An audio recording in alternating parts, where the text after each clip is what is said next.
வணக்கம், welcome to cookies well channel. இன்றைக்கி cookies well சேனலில் உருளைக்கிழங்கு வச்சு ஒரு குருமா எப்படி செய்யலான்னு பார்க்கலாம். இது சப்பாத்தி பூரி ரெண்டுக்குமே நல்லாயிருக்குங்க.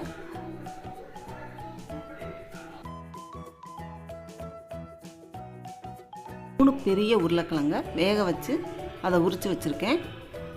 சின்ன உருளைக்கிழங்கா இருந்தால் 4 எடுத்துக்கோங்க. இப்போ அதை மசிச்சுக்கலாம். மசிச்சுட்டு ஒரு பேனில் 2 டேபிள் ஸ்பூன் எண்ணெய் ஊற்றிக்கிறேன். எண்ணெய் நல்லா காஞ்சதுக்கப்புறம் 1 டீஸ்பூன் ஜீரகம் சேர்த்துக்கலாம். ஜீரகம் நல்லா பொரியட்டும்.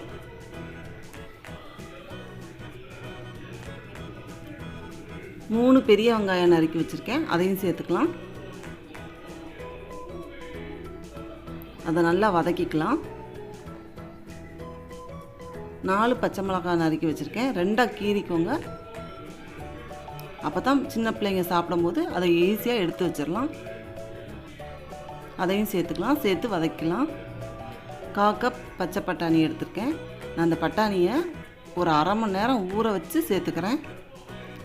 ஊற வச்சிட்டிங்கன்னா அது வேகிறதுக்கு கொஞ்சம் ஈஸியாக இருக்கும். இப்போ மசித்த உருளைக்கிழங்கையும் சேர்த்துக்கலாம். சேர்த்துட்டு அதையும் நல்லா கலந்து விட்டுக்கலாம். தேவையான அளவு உப்பு சேர்த்துக்கிறேன். 1/2 டீஸ்பூன் மஞ்சள் பொடி சேர்த்துக்கிறேன். 1 டீஸ்பூன் கரம் மசாலா பொடி சேர்த்துக்கலாம். 2 கப் தண்ணி சேர்த்துக்கலாம். சேர்த்துக்கிட்டு நல்லா கிளறி விடுங்க.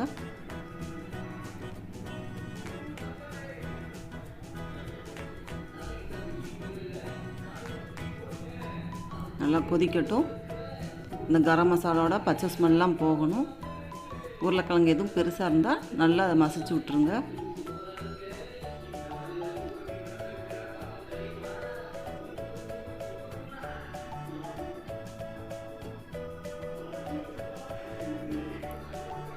இப்போ ஒரு 10 நிமிஷம் கொதிச்சிருச்சு. இப்போ பாருங்கள், கொஞ்சம் கெட்டியாக இருக்குது.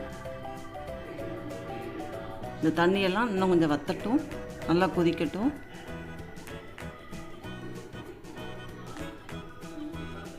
இங்கே பாருங்கள், தண்ணியெல்லாம் சுண்டிருச்சு.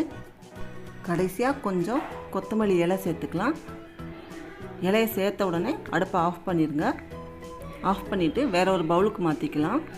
இரும்பு சட்டியில் எந்த சாப்பாடையும் செஞ்சுட்டு அப்படியே வச்சிடக்கூடாது. உடனே வேற ஒரு பவுலுக்கு மாற்றிடுங்க.